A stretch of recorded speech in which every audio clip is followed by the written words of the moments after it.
Holy fuck. Holy fuck. Holy fuck. Holy fuck. Like, I hate wasted potential. That shit crushes your spirit. It really does. It crushes your spirit.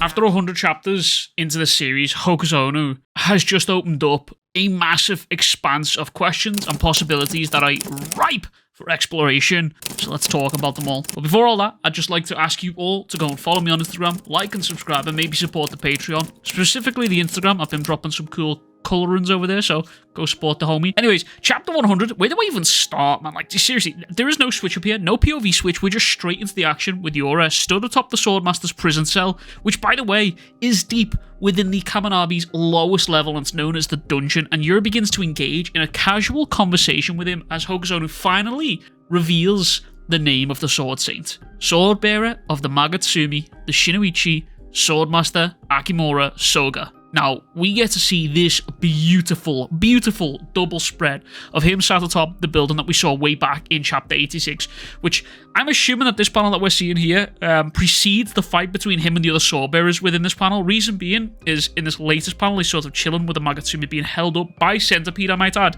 Neither of his hands are touching the blade that you might notice here. Now, this might be headcanon, but for me, I really like this detail because I think throughout the entire series, it's been very widely implied that these swords kind of have minds of their own and will conform to the user's will. Case in point with Cloud Guard just straining itself to save Shihiro and the Rakuzaichi. And again, in this chapter, we're given a bit of a brief talk from Subaru, who is also a former wielder of the sword blades here. Sword blades? Of the enchanted blades. And he describes that the Swordmaster was someone who became subsumed in the Shinuichi's power. Now, I actually had to Google this bit because I'm an idiot. But it means to be included or absorbed into something else, and this makes me wonder if what happened was actually the will of the sword rather than the Swordmaster himself, or basically the collective wills of each other. Maybe they were just symbiotically influencing each other. Maybe. Again, this is all up for debate, and I think it will get a lot more explanation the more we get into the series, but I will expand on this a little bit later on in this very same video. But I do like the way Hokuzono has displayed the Shinuichi standing by itself, holding itself up with its own powers in comparison to the other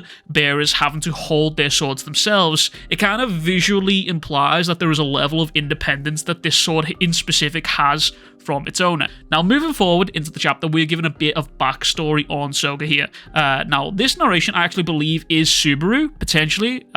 We are reminded of the annihilation of Shikoku via the malediction and how the aftermath, he was restrained by the sword bearers here. Now, quote, "There was no time to conduct a psychiatric evaluation, so any diagnosis of his mental was mere conjecture. Faced with masses of corpses and subsumed by the Shinuichi's powers, he devolved into a severely deranged state." Now, Hokuzono, over the course of the series, has gone on to explain how the mental health of a person can affect not only themselves, but also their combat ability, their powers and such, much like real life. And he continues to do all of that and more within this chapter. It's been heavily explored a little bit here with insanity, how it can somehow drastically heighten a sorcerer's ability. The tremendous scale and power of the malediction made this theory more compelling. However, they have no definitive proof. However, we, the audience, can quite easily conclude that insanity and others stress factors on a person's mental health can definitely affect how they fight and how they wield their power. Hirohiko is probably one of the biggest case studies of this, a man who at multiple points has demonstrated insane growth through his insane actions,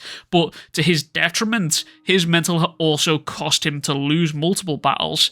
And even in the more recent chapters here, there is an example of the mental health affecting a sorcerer with Ikuto here, who was obviously able to sort of walk / float again due to his unconscious control over his sorcery, and obviously the PTSD / schizophrenia / whatever you want to call it, with him seeing Kugara here. Hell, even Yukisada in the previous chapter has demonstrated just how insane you have to be to achieve a certain level of power within this world. And I really like that Hokuzono is sort of including a person's mental status into the power system here. It's like a cheeky way of adding an awakening essentially to a series, which we'll get to a little bit with Azumi here.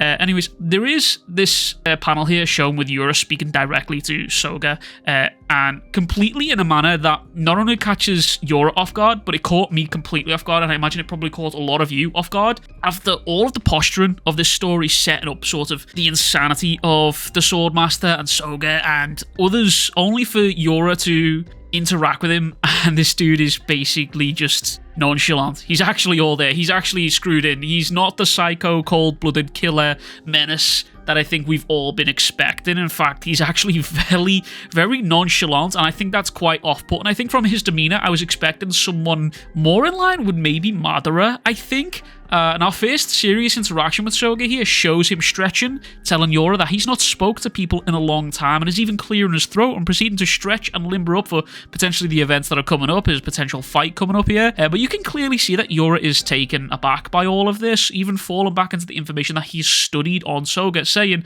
the scholars all said that you're insane. Now, there is this little tell here that Soga is sort of nuts, but also very self-aware, because when Yura tells him that everyone says he's insane, Soga snorts. He actually kind of basically laughs here, and then he says the following: slaughtering hundreds of thousands and going insane. Wouldn't that be convenient? Let's get one thing straight right off the bat. I chose, based on my beliefs and ideals, to kill all of those people, to protect this country and its people. Now, when I first read this, I couldn't help this feeling of being reminded of Chihiro. I can't quite explain it, and a lot of this might be headcanon, but Chihiro killing those he perceives as evildoers to protect people from the enchanted blades, and Soga killing people on Shikoku to protect Japan from people on Shikoku, are kind of one and the same thing. They are two sides to one coin, but I can't quite form it into words yet, and I think that this is going to be a separate video to dive into this, because this one sentence immediately struck me quite heavily. Now, Yura notices that he is able to sense Soga's surrounding ever so faintly, noting how this dude's been left in a vacuum for 18 years, but he's still self-aware and he's still lucid, whereas most others would have gone fucking mad. Now, I am of the opinion that Soga here has been left in complete darkness, in a soundproof room, completely dark, as the narration explains earlier that he was locked away under heavy confinement to avoid any further stimulation. So I am genuinely of the headcanon that this dude literally just got thrown into Pandora's box and locked so far below the earth that he had no light in there and he had no sound in there, but obviously it's drawn in a way that we can obviously see him, so that's my headcanon for it personally. Anyways, Yura and Soga continue their talk, with Soga telling Yura that he has stopped trying to take over his body, and he did this because he actually wants to hear about the outside world, but he also wants to keep an appropriate level of distance while they talk. Now, Soga saying this immediately made me think that he is asking to sort of gauge if his actions on Shikoku has had any sort of real world effects, if the world has been improved by him annihilating Shikoku potentially, if he did the right thing.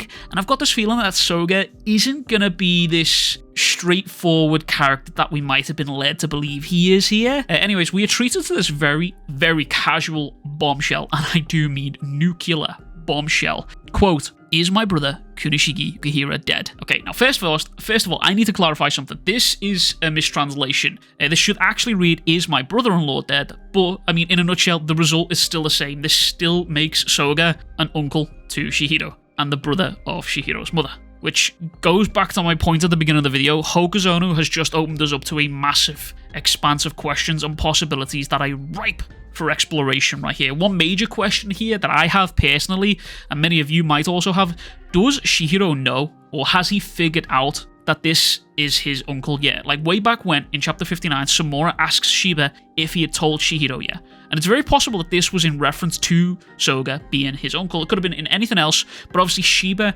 and Chihiro had a conversation in regards to what the Sword Saint had done on Shikoku here. So it makes me sort of uncertain if Chihiro knows about this or if he doesn't. Anyway, these two carry on talking as Soga realizes Yura has appeared here in order to kill him, or at least that was the plan. Whilst they're talking here, Yura summons up the Shinuchi to his side and tells Soga, I've come to correct the mistake of the so-called heroes. I approve of the malediction. That day I saw the right answer.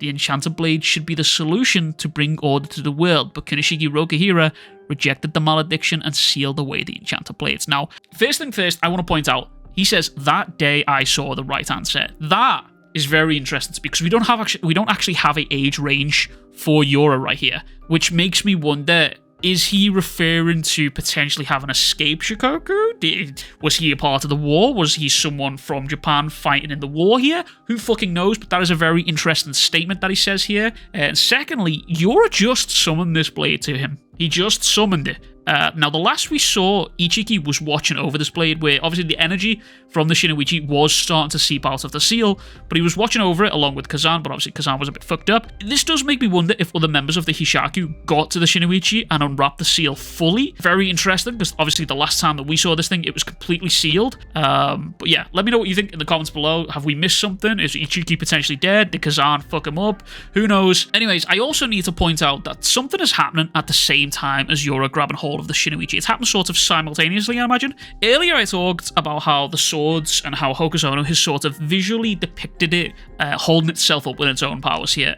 He does it in a way that's also sort of displaying it as an independent being against its wielder here, I suppose. Now, we also know that the Shinuichi and the Swordmaster are capable of invading people's minds. We've seen this multiple times now, as Kyora mentioned it, as if someone was trying to hijack his mind, aka take control. Now, Yura has also experienced something like this, and Soga even confirmed that he can't stop it himself. However, I am concerned with the imagery of Yura's goals being control and order, and the moment he takes up the Shinuichi, the moment he picks up that sword, people start coughing and trying to stand up when they were otherwise apparently taken the fuck out just a chapter ago. So I am theorizing that the Shinuichi has the ability to control others through these flowers. We've already seen it demonstrate the ability to try and take control of others, but the two people that we've seen it demonstrated on had phenomenal willpower, obviously Kyora and Yura here. Now, stay with me here, because obviously I know this is very crackpotty, but I believe that we are being shown a power of the Shinuichi at work here. In the Rakuzachi, these guys were all affected by the Shinuichi's powers, and they basically just fucking melted away. Now, I would be inclined that this was the Swordmaster's doing. I'd be inclined to believe that this was the Swordmaster's doing, killing people in order to protect Japan, because, you know, as Hakuya mentions right here, the guys of the Rakuzachi were ordinary gangsters, but sorcerers can withstand it. Now, I think what's going on here is Soga and the Shinuichi are trying to take control of these three rather than kill them, or potentially Yura is trying to take control of these three rather than kill them, because they're not criminals, but it's very choppy. But to further bolster my theory here on this Shinuichi trying to take over people and make them sort of do his bidding, Azumi was also affected by these flowers, but he is fighting Yura as if nothing has happened here, which is obviously there's a large implication on Azumi's mental state of him just going sort of batshit crazy, as obviously it takes someone with insane mental fortitude to sort of lose body part and continue fighting, and obviously that can play into him staving off the Shinuichi's influence on his body. But to finally add into this theory here, the cherry on top here is it's very well established that these enchanted blades can form and twist their true realms to the wielder's wants and needs. Now, obviously, we've heard that the malediction is the true realm of this sword, but if Yura is going to unleash the malediction, maybe that's what these flowers are. Maybe that's what they start as before it starts spreading out. But what if Yura is using this power to bring order and control to the people who are struck down by the sword rather than killing them? I don't know, man. I know it's a very crackpot theory, but I'd like to hear what you guys think in the comments down below. Anyways, this chapter continues, and Yura explains how the world he envisions needs more order, and he figured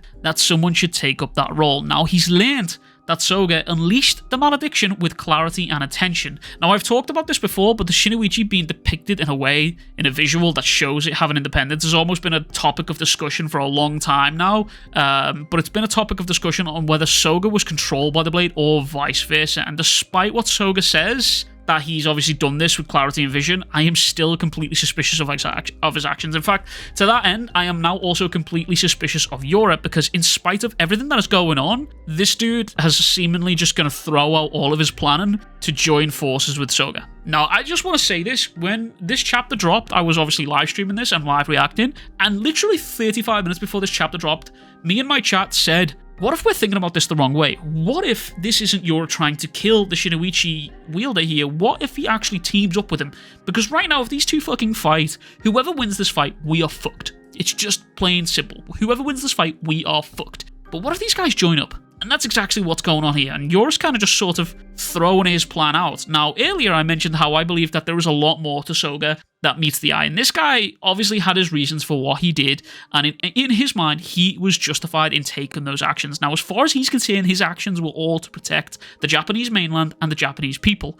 Whereas Yura, on the other hand, is seeking to rule. He's seeking to be the king. He's seeking to bring law and order to the lands. And those facts alone put Soga and Yura at odds. And not to mention, Yura killed Soga's brother-in-law, so there is that. But you know who Yura didn't kill? Azumi fucking Soshiro. Missing a fucking arm, this wide-eyed Cyclops arrives like Gojo did against Toji and begins once again to throw fucking hands with this dude. Now, he even lands a strike across Yura's face. All while this is happening, Azumi thinks back to a conversation that him and young Shihiro and Shiba had, which is where he thinks about he's going to become a demon. And I wonder if that's a conversation that Shiba and Azumi had, where obviously Shihiro's planning revenge, and these two are probably trying to warn him off this because they've seen where that path sort of leads. And I wonder if that's because they're aware of what Soga did. Maybe they're aware of the deeper motivations of Soga. Because obviously, if Soga was Kunishiki's most trusted ally, we also know that Shiba and Azumi were also close friends with Kunishiki, which means that these guys were all a trio. They were all a quadruple of friends, so I imagine that Shiba and Azumi know a fair bit more about Soga than they are letting on. Now, we also get to see present-day Shiba sat at Subaru's restaurant here. You can see the sign that mentions Subaru, which obviously is his sushi restaurant. Now, as we're aware right now, there are no communications that get in and out of the Kaminabi HQ. No one to contact Hiyuki, no one to contact Shiba, and no one to let Samura or Shihiro into the Kaminabi HQ. But I would be willing to bet that Shiba has set something up to have someone call him every hour or every 30 minutes. And if they don't, then it's a sign that something's gone wrong. And that's why he's staring at the phone that isn't ringing. Because he did something very similar with Hinao when he was at the Sazanami HQ. He told her to ring him like a few times if something is going wrong. And I imagine that is what is going on here. So I do imagine soon we're probably going to see Shiba appear, and we'll also probably even potentially see Subaru appear. The fact that Hokuzono depicted him giving us some sort of narration and backstory on Soga, not a coinkydink, I fear. But I do also think it's worth mentioning that Soga is kind of still not a threat right now because he is still locked up. He hasn't been freed yet, so he's not quite in the battle, but I imagine that it's only a matter of time before maybe either Yura breaks the seal on the top of that prison or Azumi does by accident. I don't fucking know. But yeah, this battle is just about to get started, and I fear that we are going to see some crazy shit. Anyways, that is it from me. If you've not already, please be sure to like and subscribe. Support me on Patreon, follow me on Instagram, and as always, I'll catch you guys all in the next one. Much fucking love, big fucking kisses.